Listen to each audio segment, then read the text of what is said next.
right, so welcome, group. I can't say ladies this time because we have a man. Ladies with man. So thanks for spending some time with us. We're super excited. So we've been following YouTube very closely. Like, we check it how many times a day? I don't know. 3 or 4 times a day, looking at our view counts, and just, people have been commenting. It's been amazing. So we just hit 10 minutes before this meeting, we just hit 500 views. Hey! Yeah. And at no point did I overtake Gabby in the polls, and I'm No. And Nathan never overtook me. No. It was a very close race, though. I voted for you. Oh, you did? I did. Oh. I was been up there. I think you should have been up there. Yeah. That's something I would totally wear. I think I was robbed, and I think that you were secondly robbed. So anyway, so Gabby, you are our winner. Yay! You are the first FABLIBS Draping Challenge winner. Congrats. Cheers, Gabby! Cheers. Clink, clink. And which means that your charity, Food Bank of the Rockies, will be receiving $250. Yay! So fantastic. So yeah, we had so much fun, but we want to hear from you guys. So I have some questions. Is this our reunion special? This is our reunion special.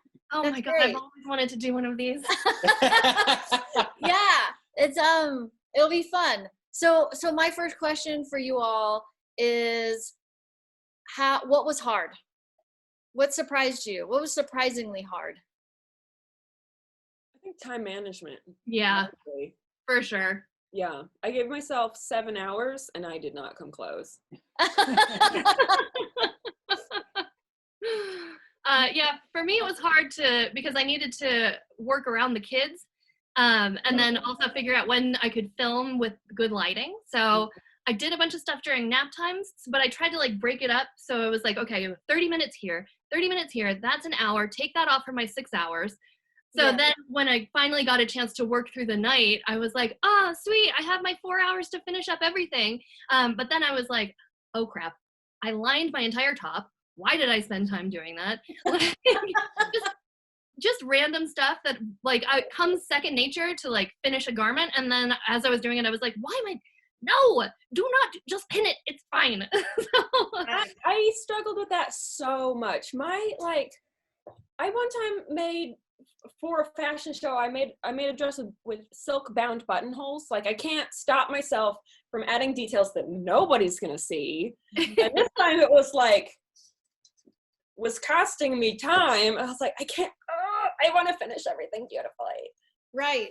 And it wasn't a sewing challenge. So that was tough for me too, because I think in terms of sewing, but it wasn't about that. But I couldn't figure out how to drape a notched collar thing just straight on the form. I mean, I only know how to make patterns. You have to sew, you can't pin it together. Yeah, I struggle with that as well. It is such a weird shape that you can't, unless you know what that shape looks like, to cut it and then put it on. Yeah.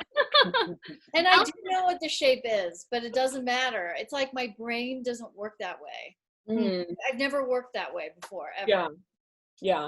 I came out with pieces, I draped them, and then I had them all cut out, and I just sort of ended just jamming them together. I was like, that'll be the right shape.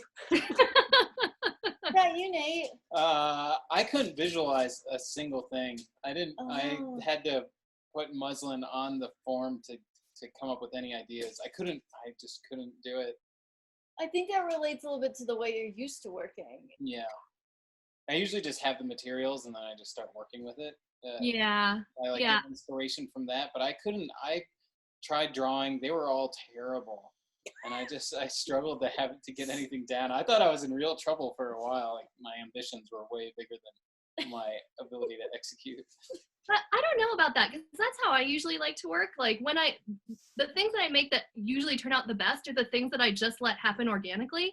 Whereas if I start out from the very beginning and I'm like, I'm going to make a shirt and a top, and then I do it and it's fine, but it's lacking that pizzazz or whatever, So my sketches were not real fashion sketches or anything, and they were like all over the page, upside down and stuff, and it was mostly notes, just kind of like jotting ideas. And then once I had the fabric and could really play with it and figure out like, oh, that looks great together, or like I got this and I thought it was gonna work, and now that I see it like hanging, it's not working at all. Oh my gosh, I threw away my dress like 3 times. I should have filmed that, but I didn't.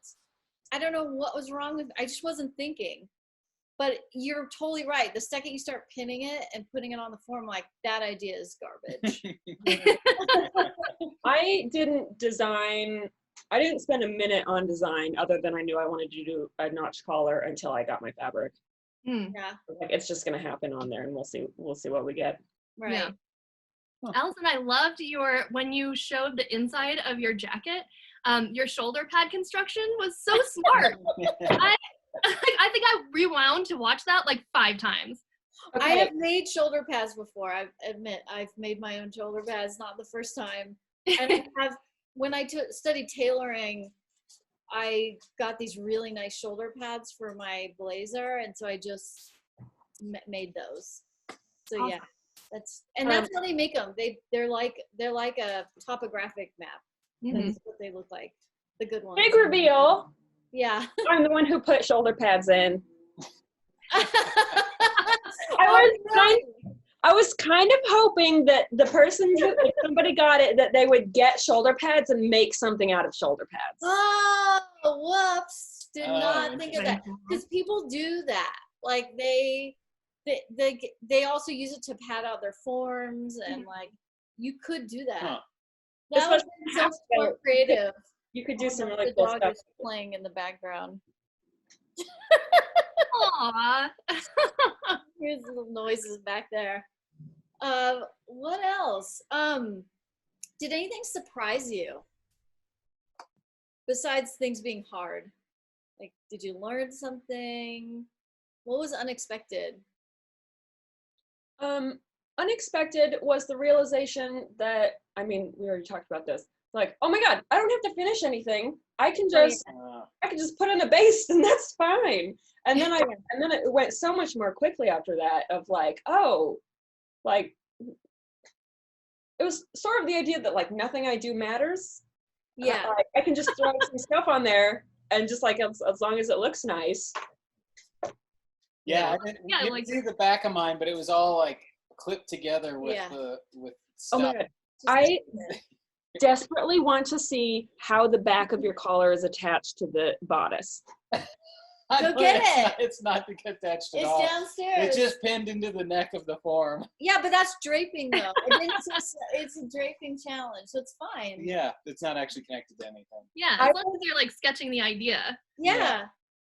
I was going nuts. I was like, he draped those 2 pieces. I saw him do it with 2 pieces. Does the collar come to a point in the back? What is this? What's going on? I had like 20 minutes or 30 minutes left. I was like, oh, this isn't good. I don't know how I'm going to do this. And I'm like getting mad. I'm like, okay, TikTok, I got to edit this. The boss wasn't happy. It's done. Just don't look at the back. Don't look too close. And I think for me, what I learned about this is like, and I feel like this is a lesson that I learn all the time, is that it doesn't really matter how cheap and crappy your fabric is. Yeah. As long as you have a good idea, you can still like make something like really, really cool. Of course, you'll get close up and be like, ugh, what is that? But, you know, it's a total Monet, guys. So like working with these like weird plastic fabrics and stuff, I was like, how do I make this look floaty? How do I make this, you know, like, what do I have in my toolkit that I can create this vision? And it's the lesson that you keep learning always, you know, like, how do you work with a fabric? And like these ones I'd never worked with before. Like, I think I've owned lame dresses when I was a kid in the 90s, but you know, I've never actually sewn with it before. So it was like, what is happening? I think there are like lots of fibers and like textile weaves that are like seen as superior to others. But like the reality is that there's a time and a place for every single material to like do something really well. Yeah. And I think the people have spoken that that's what you achieved. Yeah. Yes, I did thieve that award away from you. What I liked about what you did, Gabby, is you created a really cool story around all of it. And that's where when I was editing your videos, I mean, you have a really great imagination, and I love that it had this context and setting, and it really framed the whole thing really well. Like, it actually reminded me of, remember when you let me borrow pieces from your portfolio from when you were at school? Yeah. You had all this kind of almost fantasy like illustrations that thank you. Yeah, I can't get away from that, whatever it is. If I were to actually be a designer, so I went to school, studied fashion, and then did my thesis in costume design. So I can't I can't get my head out of that. So when I design for myself, it's always over the top and crazy, and like there's something going on. It's never just like, well, here's a button-down shirt, you know. I'll just buy that or make that. No. I appreciate the trade craft that goes into that, but for myself, it's always going to be something that's like really weird, and probably somebody's going to be like, I don't know about that but there is going to be somebody who is going to be like, well, that's awesome. So I don't know. I don't know. That's the way my mind works, but thank you. Yeah. I literally have a button down on my form right now that I'm working on.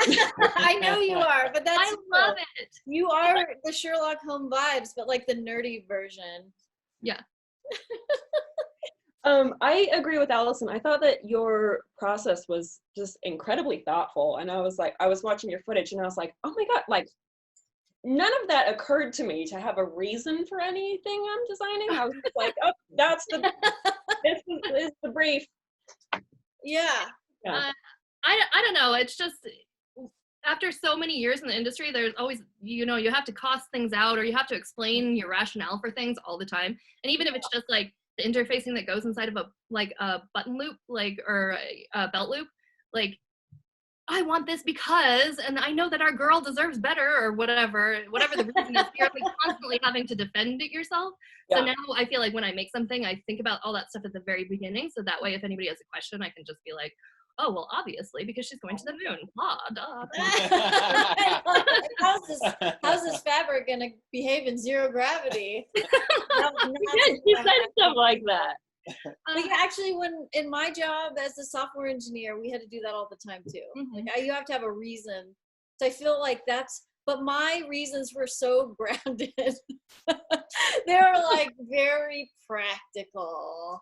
But Nathan's had a good story. What? Yeah. It came from a story and a situation and a person in a specific situation. Yeah. A personal anecdote. Right. Personal experience. It's cold. Oh, it's so true. It's cold. That beach is awful. It sucks. That's not a real beach. That's not a fun beach. I love that look. That's a real beach. I thought that look was so successful because I could see her, and she's wearing like maybe some like long sleeve thermal shirt with thumb holes, and like something like with a hood or some kind of beanie thing underneath, and like cool hiking boots or something. I don't know, like I could see the whole, like I knew exactly what you were going for. I thought it was really successful. Yes. I was thinking if the inner layer was not the ripstop, but it was like a fleece. I was like, that would be the ultimate. That would have been good. That's a good idea. Yeah.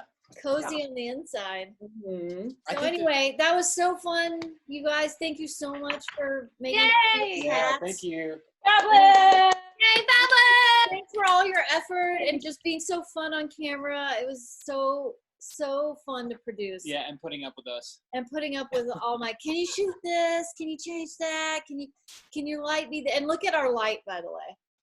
Look how crappy our light is. We're like, the light has to be perfect. I put on the outfit that I'm wearing in the episode. I put it on 5 times. Oh, we did the same thing because we did ours in little chunks too. I shot over like a week. Yeah. I just gave up because I was like, I have to do this on different days. They're gonna, but at least I'm managing my time. But then I was like, what is my on-camera look today? I went through so much stuff. Anyway, Oh. so yay for the food bank of the Rockies. Yeah. Congratulations, Gabby. Congratulations. And Thank you. everyone for playing. Yeah. All right, we're gonna hit it. Okay. Bye. We'll talk soon. Take care. Bye. Bye.